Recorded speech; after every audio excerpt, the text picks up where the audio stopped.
Jadi perlai bertatupu baro bengah ke nyanyo seput padum jem selang sekian umpamanya 12 jem atau 10 jem nyan bertatupu manyet dalam masa 10 jem nyan sangat panas.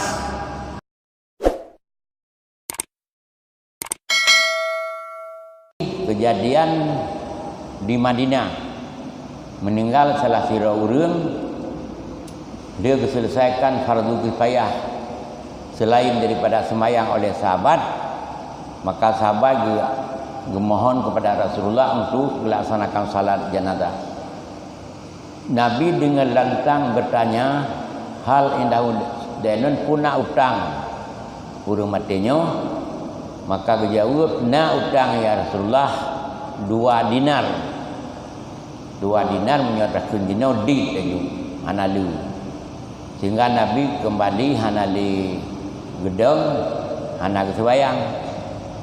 Kemudian kebedah salah satu sahabat yang bernama Abu Qatadah niriwang Rasulullah utang almarhum 2 dinar kalung tanggung.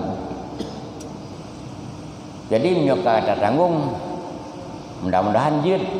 Getanya ngeli Rasulullah, pajan meninggai, baru bengah, tak tanggung utang pajan, nyanyo seput.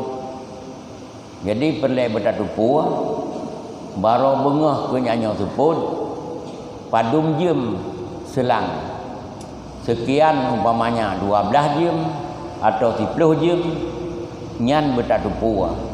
Manyet dalam masa 10 jem nyan sangat panas.